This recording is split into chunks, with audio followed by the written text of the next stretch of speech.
Hello and welcome to Byjus Exam Prep IAS. I welcome you all to the Hindu newspaper analysis for today. Before we begin, I hope all of you by now are already a part of our Telegram channel. If you have still not joined the channel, you are missing out on a lot of latest current affairs updates about the UPSC examination. Use the link given in the description of the video to become a part of the channel right away. Now let's begin with the first article that is written on India's international image right now. The author here says that there is a question that has been asked to India since our independence. India is always asked by Western nations, by Russia, by China, which side are you on? As in, usually it is regarded that around the world there are usually two sides. During the Cold War, the two sides were US and USSR. Now the two sides are US and China to a certain extent. India always gets this question asked, which side are you on? The interesting part is, nations such as China are never asked this question. Why? Because China in itself is considered as a side.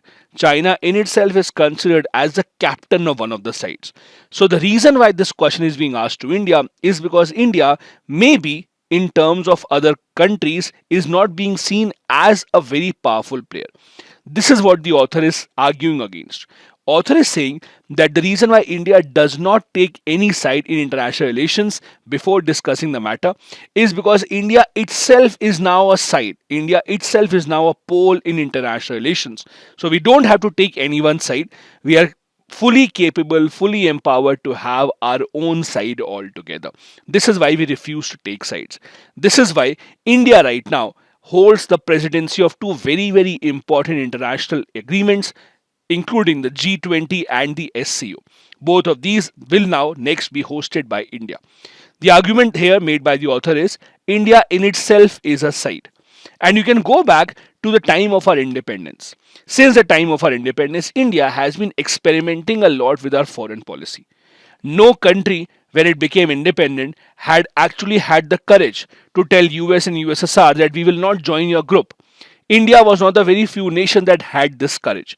We openly said that we will adopt a non-aligned movement policy, meaning that we don't want to join any of the two sides. If you have read history books, you would know when India announced this policy, we were criticized. People were laughing at us, especially the US. US made remarks such as India does not have the spine, India does not have the backbone to actually decide where is it actually standing on the world issues. It is too afraid to take a side. It was all to actually push India towards their side. However, India maintained that non-aligned doesn't really mean that we will not take any side on any global issue. We will always take certain side, but it just means that before taking a side, we will evaluate the matter and we will not make up our mind beforehand. This was a unique position of a foreign policy that India had adopted, and many other developing nations then came together to become a part of the non-aligned movement. Now, India is in a very unique position. If you look at the Indian subcontinent, if you look at most of India's neighbors, they are much smaller in size as compared to India. If you look at Bhutan, Nepal, Sri Lanka, Afghanistan, Myanmar, Vietnam, all these are much smaller in size as compared to India. Even militarily or economically, their power is much lesser than India. On the other hand, India has never misused this. India has never tried to dominate the South Asian region as many other superpowers do. You talk about USA. USA for a very long time had something called the Monroe Doctrine.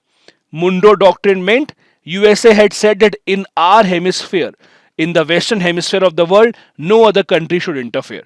Similarly, USSR, Russia, they always say that in their part of the world, no one else should interfere. They are the ones who actually impose their superiority on the smaller nations. India, on the other hand, has never used this position to actually take advantage of the smaller nations. On the other hand, we have never even built alliances, that is military alliances. The only alliance that we built was with USSR in 1971 because we were pushed because of the Bangladesh war and USA was not ready to help us. This puts again India in a very unique position. India, in fact, rather than being the leader of one part or the other, India has taken a position where we represent the underprivileged nations, where we represent the global south, be it the climate change debate, be it the debate at the WTO about the trade subsidies, agricultural subsidies, etc. India speaks for the underprivileged nations. All of that has been possible because of India's unique foreign policy. This also allows India to have a stand which is not really a stand of many other nations. India right now is one of the very few nations in the world that can talk to both Russia and Ukraine equally. India is one of the very few nations in the world that can still continue to buy oil from Russia and still maintain good relationship with US. India is one of the very few nations in the world where we are still taking part in G20 summit also, where there is US and the Western nations, and we are taking part in the SCO summit also, where we are meeting with the Russian counterparts. All this is possible because of India's unique foreign policy, and the question that India is asked time and time again, which side are you on, must end now. Now, since the article here makes a mention of India's unique foreign policy since the time of independence, there's a mention of the non-aligned movement as well. He also wanted to bring a small recap of the non-aligned movement.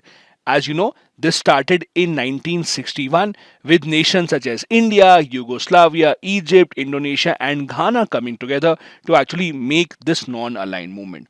Later on, it expanded to become one of the largest international groups in the entire world outside the UN. It is mainly a group of the developing nations that chose not to become a part of either of the two groups after their independence after the Second World War.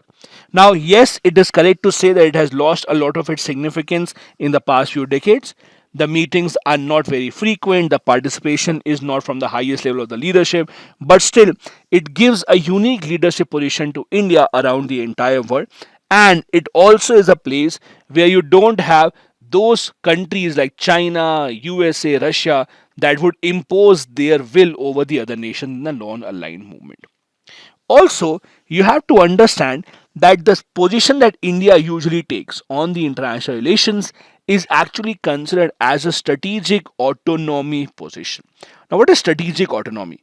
You would see India and Indian foreign policy documents time and time again talk about the strategic autonomy. It means that India, before deciding on any particular matter, for example, the Ukraine Russia war, before deciding on which side of the war we are we supporting Ukraine or Russia, India usually always looks at the facts and sees where is it that we want to support either of the two sides. Rather than going blindly that this is our friend and we'll support it blindly, that has never been India's policy. India looks at the merits of each and every debate, each and every case, and that is how we decide which side to take. And this is what happens in strategic autonomy situation. India is not constrained by any other nation. No one can force us to join a particular group. India actually asks the merits of each and every case on a case by case basis, and that is how we decide which side of the table do we want to sit on. This strategic autonomy has allowed India to take a unique position on a lot of very important and critical issues. The next article that we want to discuss is about climate change and the role that local governance can actually play. The author here says that the approach of the nations around the world to tackle climate change is all wrong. Why? You see, whenever the nations around the world talk about climate change, all of them come together to meet at very posh venues. They make long commitments. They say we will do this and that, etc. But we forget that if we have to fight against climate change, the decisions have to be made at the grassroots level and not at the top level. Because the decisions are being made at the top level, what is happening is the governments make those decisions, but since the implementing authorities are downwards, the implementing authority are at the grassroots level, the instructions never reach them. For example, yes, the government of India made this commitment of Panch Amrit, that is the 5 aims that we will achieve, the commitment that we made last year in the Glasgow summit. But in order to achieve that, you have to understand the role of the panchayats. The author gives multiple examples of how panchayats across the country have played a stellar role in taking forward the Indian government's fight against climate change. You have to understand India's majority population, about 2/3 of it, still lives in the rural areas only. They are dependent on agriculture, and with erratic climate changes, they are the ones who are impacted the most. So, if anyone has to take the fight against climate change, it has to be people living in the rural areas because they are the ones who are suffering much more than anyone else. If temperature patterns change, rainfall patterns change, they are the ones who are impacted the most. So, their input should always be taken into consideration. The author says that the government of India did launch the National Action Plan on Climate Change 2008 to identify what are the areas where national and the state governments can work. However, the plan did not give a lot of responsibility to Panchayati Raj institutions, which is a negative point of view. The author gives an example of multiple Gram Panchayats that have done an amazing job.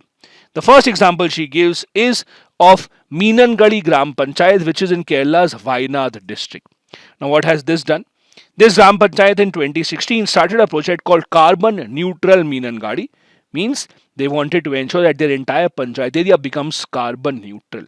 And they took a very scientific approach to it. They first raised awareness about this across the entire Panchayat area, letting the people know what will be the implications of climate change. Then a greenhouse gas emission inventory was prepared to see which object is producing how much greenhouse gases and what action do we have to take. They in fact organized Gram Sabha meetings. Several multi-sector government schemes were implemented to make sure that we actually have a lot of green cover. Tree banking project was introduced and over 1.5 lakh trees were planted. We'll just discuss in a bit what is the tree banking project. And now the changes are visible. Close to 6 years have passed since 2016, and now we see that a lot of green cover has come up and the area has become carbon neutral. Similar kind of projects are taken up by other panchayats as well. There is a Palli Gram Panchayat in Jammu and Kashmir. There is Sichewal Gram Panchayat that has rejuvenated the Kali Bain river. Also, we have a panchayat in Tamil Nadu, that is Udanthurai, that has its own windmill now that generates electricity for the panchayat area. These are just a handful of the many examples of the great work that panchayats across the country are doing. And if they are empowered more, if they are given more funds and more support, they might bring in even better results as per the author.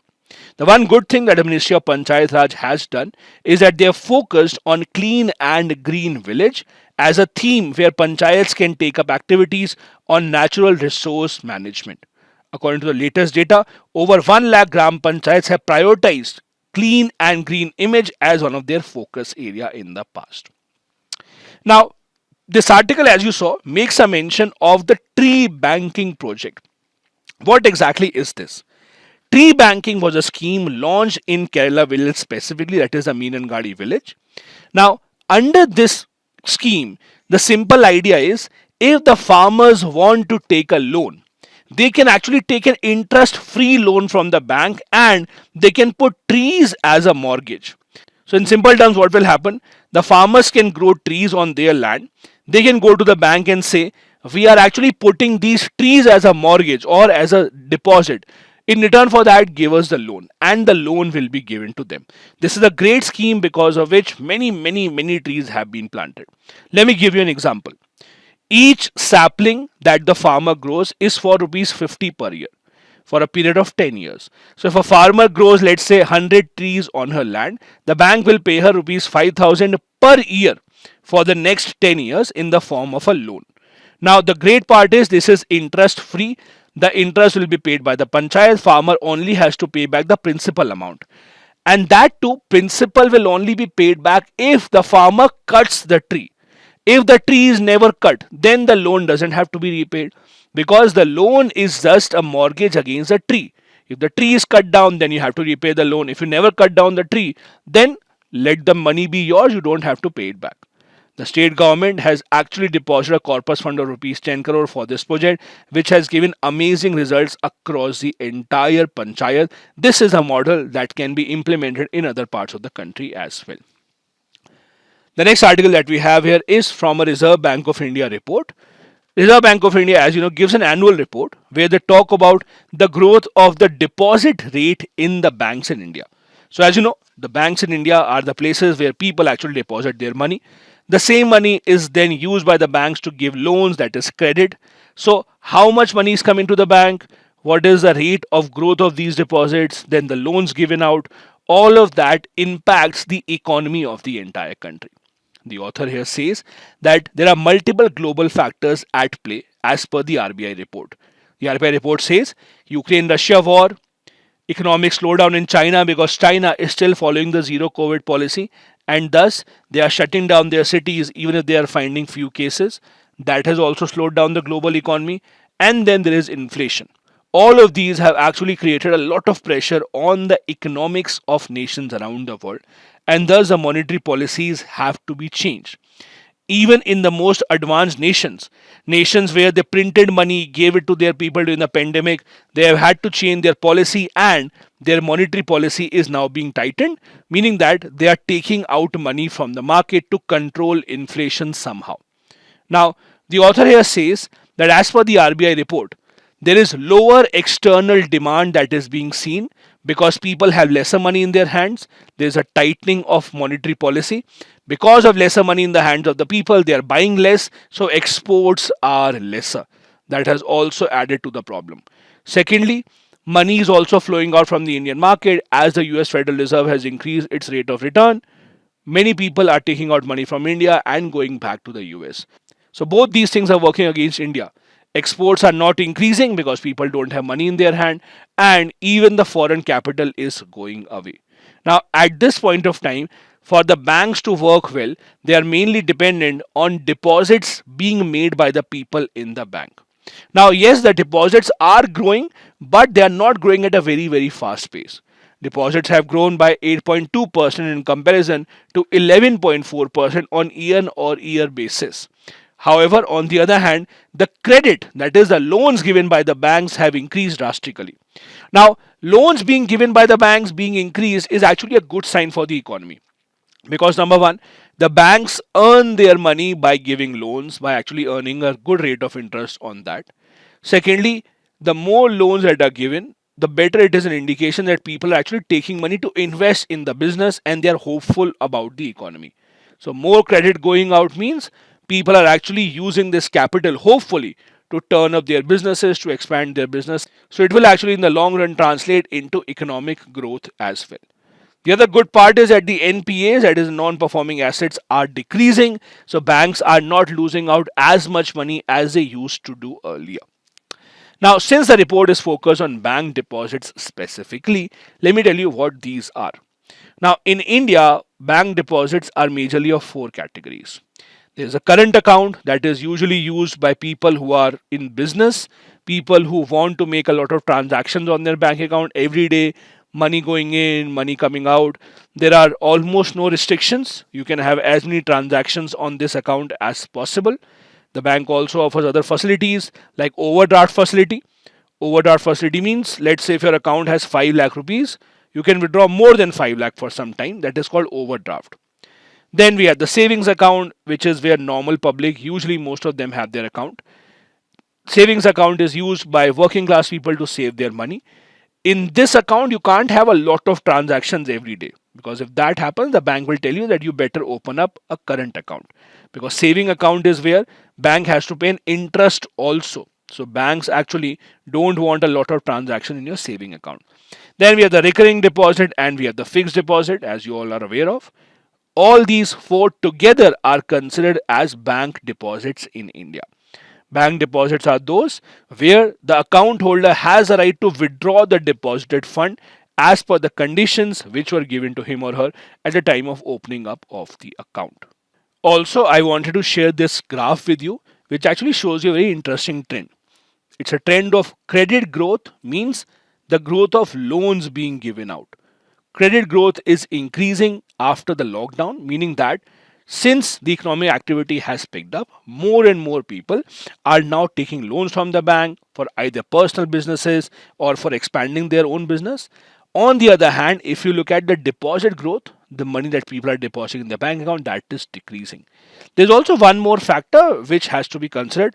As more and more people invest in markets such as mutual funds, etc., many people in the younger generation specifically are not keeping a lot of money in their bank accounts. Rather, they're actually using the money and investing it in the stock markets. That can also be a reason, but not a very big reason, because still huge chunks of India's population does not really believe in stock market because the rates can be volatile and they still trust the bank fixed deposits only. The next article that we have here is an interesting Supreme Court ruling in favor of pension for the women Indian Air Force officers. Now, what is the case all about?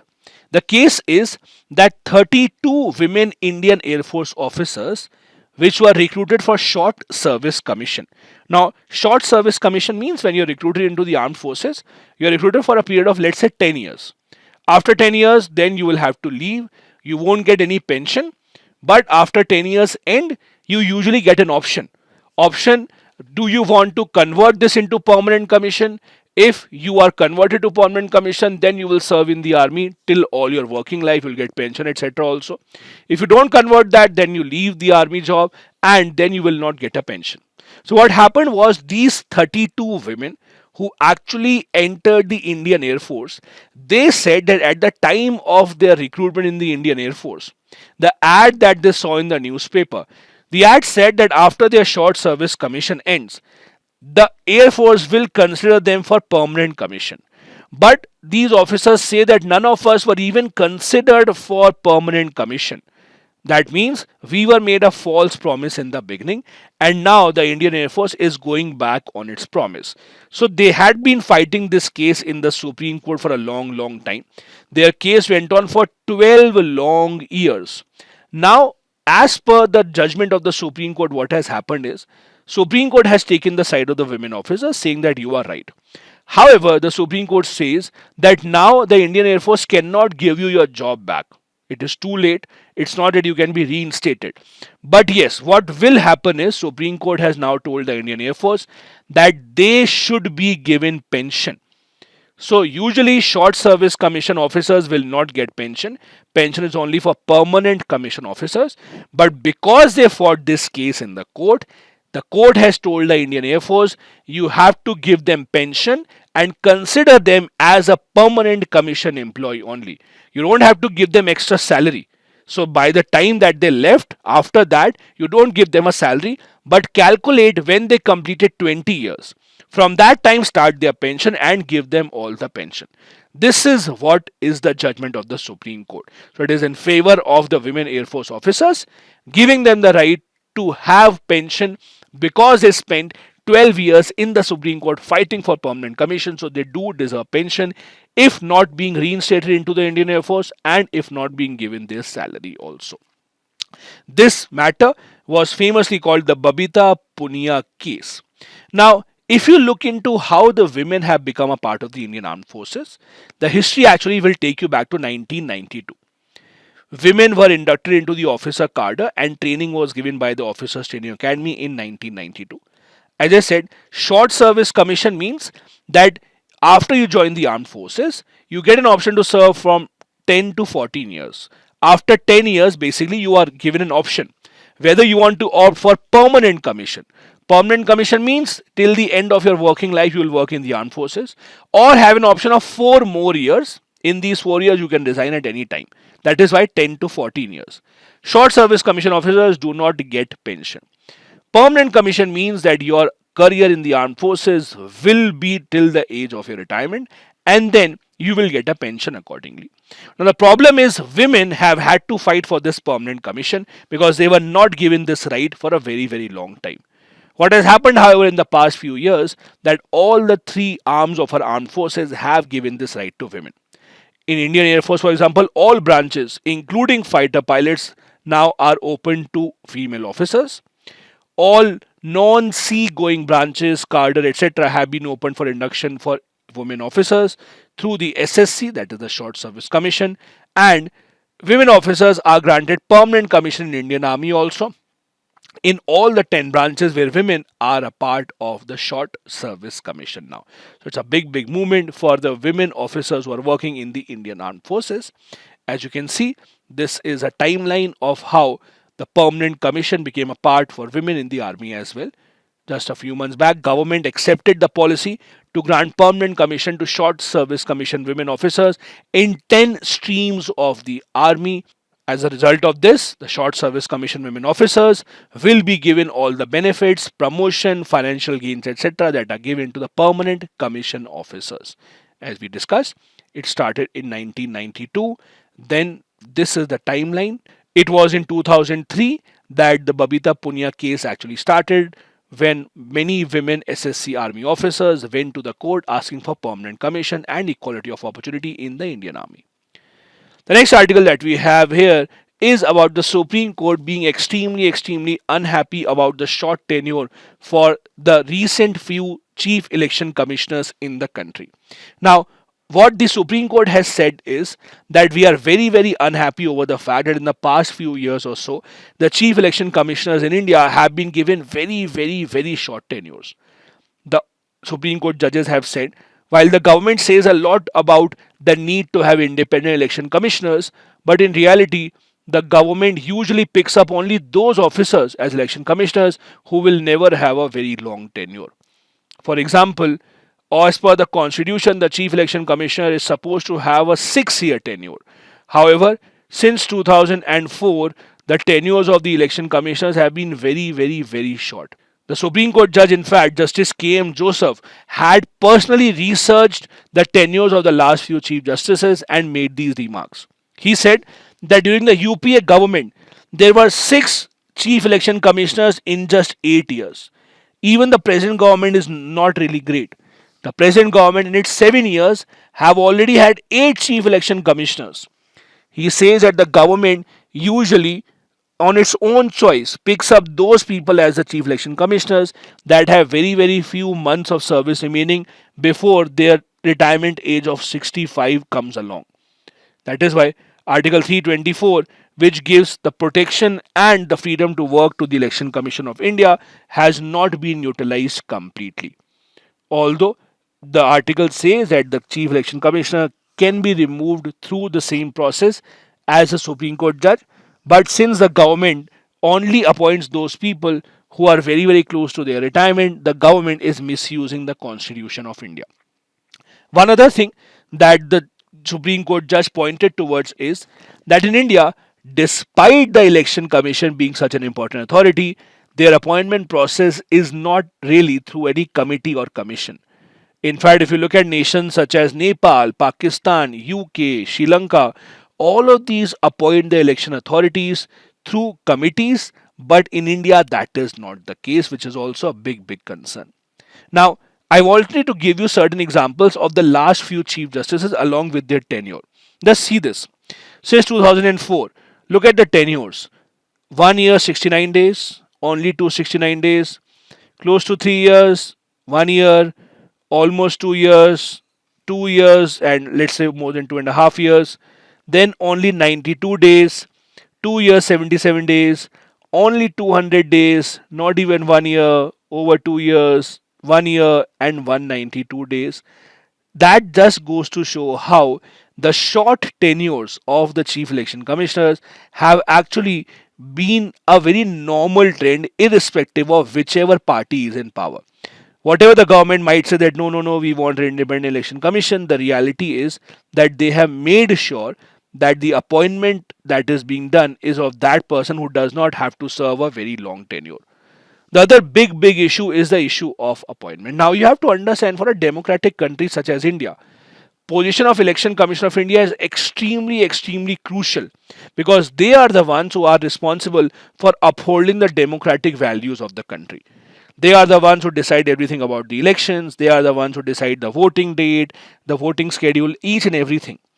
Now, for such an important body to have no appointment criteria is very, very odd. As per the constitution, there is no eligibility criteria for becoming the Election Commission of India. Not just this, the appointment is done by the President of India on just the advice of the Prime Minister. No role of the opposition, no role of any other political party, no role of the judiciary. That is a big, big matter of concern.